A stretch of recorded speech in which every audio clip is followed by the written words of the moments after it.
Hi, Auntie Carol here, your favourite menopause auntie, back with another video.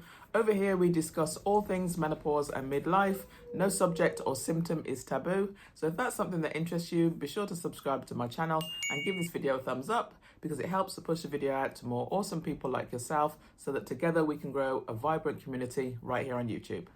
I was in perimenopause for 17 years. I'm now post-menopause and I've been post-menopause for a little over 18 months. I've also been creating content around menopause for almost 4 years now. And in that time, I've noticed that although the conversation around menopause has been growing, which is awesome, we're still, skirting around the edges and playing a little bit nice with menopause. We're not always getting into the real nitty-gritty of how devastating menopause can actually be. So today in this video, I want to discuss some of the things that we don't often talk about often enough that I think are important for us to talk about, even if you're in menopause already, or if you haven't gotten there yet, or if you're just starting your journey now. Some things that I wish that I knew before I got into perimenopause that would have made my life a little bit easier if I understood them. Some people call menopause the change. And after being on this journey for roughly 19 years now, I can certainly see why it was actually called that. Menopause forces us to change. There is no way around it. Scientists say that around 80% of women will experience debilitating symptoms, whereas around 20% of women will actually have a really easy time through menopause. So if you're among that 80%, change is coming. So it seems to me that we have two choices.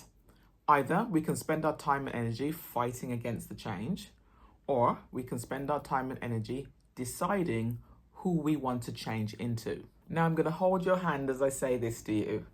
You are never again going to be who you were before menopause. I'm sorry, that's literally just the way it is. And I really wish that somebody had said that to me many years ago, because I spent a few years trying to fight against the change. So you are not going to be that person again. Now, is that a bad thing? Really, it's up to you. You get to decide whether it's a good thing, a bad thing, or an indifferent thing. The choice is actually yours. The change is going to happen no matter what.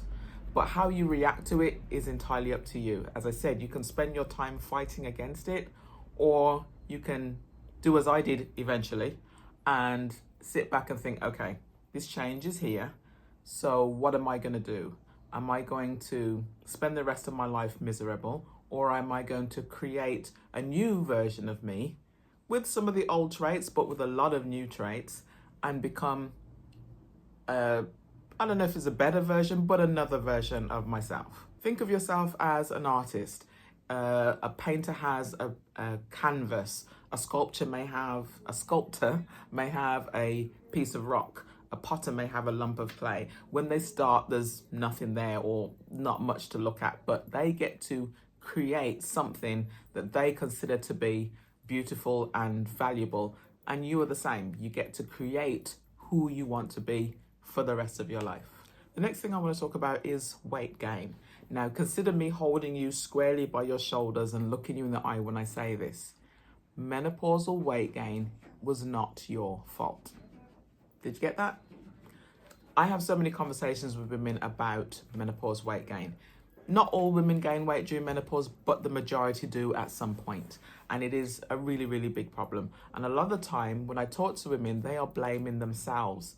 They think that something they should have done or something they didn't do right when they were younger that caused it.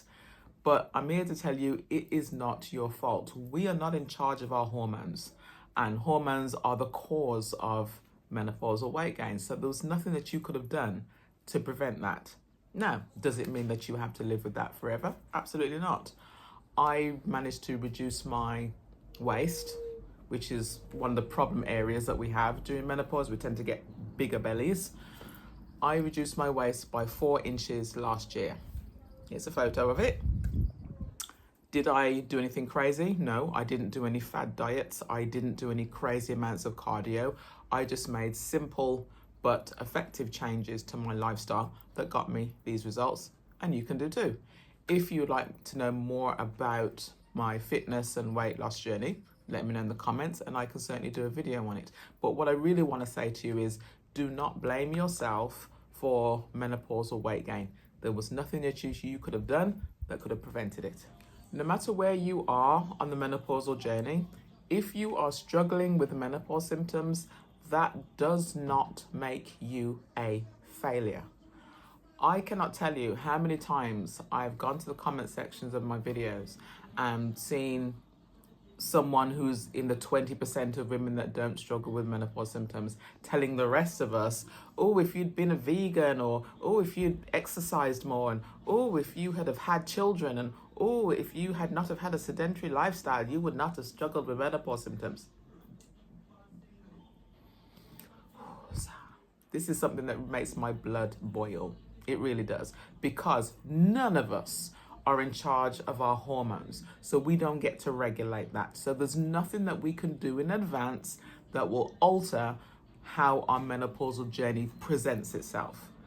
The 20% of women that don't struggle with menopause symptoms are just lucky. That's it. It's just pure luck. None of us know in advance what our journey is going to be like. And if you are struggling with symptoms, please do not let anybody devalue you for that. Don't let them devalue you for getting treatment either, because I've had to block a few women sometimes for chastising others for getting treatment. Oh, our grandmothers struggled through it, so we should struggle through it too. I don't know about you, but I do not believe for a second that I was put on this earth to struggle. We were not put on this earth to struggle. We were not put on this earth to suffer. And there would be no such thing as a medical profession if we all decided we were just going to struggle through.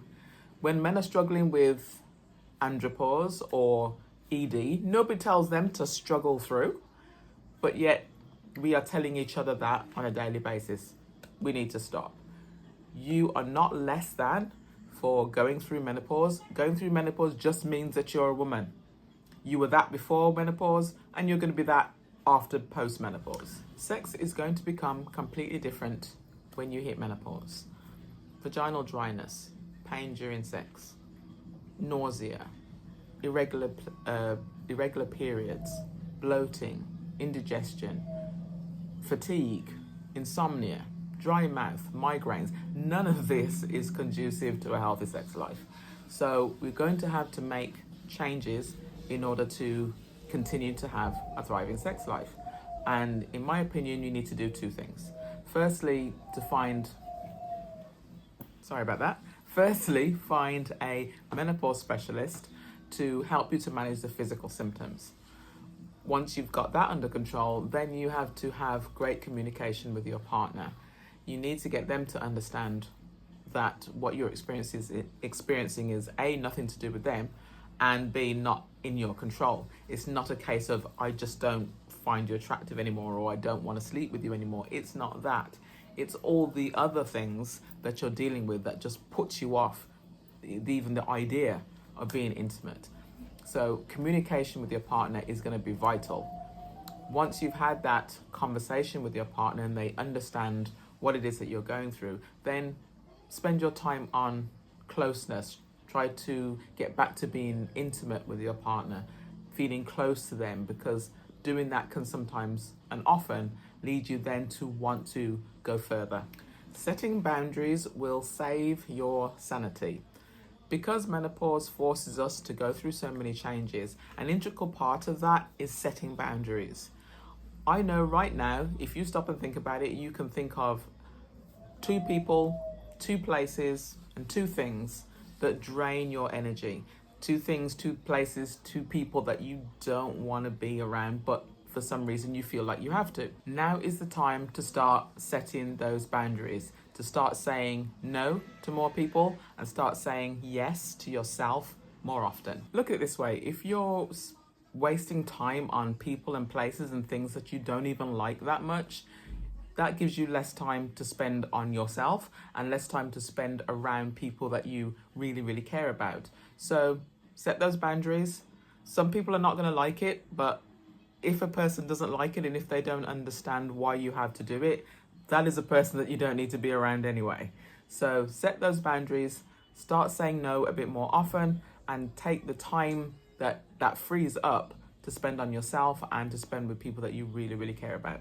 And the last thing I want to talk about is HRT, hormone replacement therapy. Now, HRT is the frontline treatment for menopausal symptoms. But oftentimes when I hear women talking about HRT, they tend to talk about it in extremes. Half of us would be saying how it's the best thing ever, it's the absolute cure for all things menopause. And then another half will be saying it's the absolute devil, you must stay away from it. Me, I sit firmly in the middle because I understand what HRT really is. HRT is a tool. It is a medication that we can use to help manage our symptoms. Does that mean it works for everybody? No. Does that mean it's compatible with everybody, or affordable for everybody, or available to everybody? No, it is not. Oftentimes when we take HRT, our menopause specialists have to play with the dosages. We have to play with the methods of delivery, i.e. a cream or a patch or a tablet. Sometimes we have to play with the types of hormones that are given. There's no guarantee because, as I said, it is a medication, which means it's not perfect. What I would suggest that you do is to make sure that you have a trained and experienced menopause specialist talk you through HRT, and then you can make an informed decision as to whether it's the right thing for you to try. But keep in mind that it is not a cure. There is no cure for menopause because menopause is not a disease. So go into taking HRT with the facts rather than the hysteria, so that you can decide for yourself if it's something that you want to try, and go into trying it with the right balance of expectations.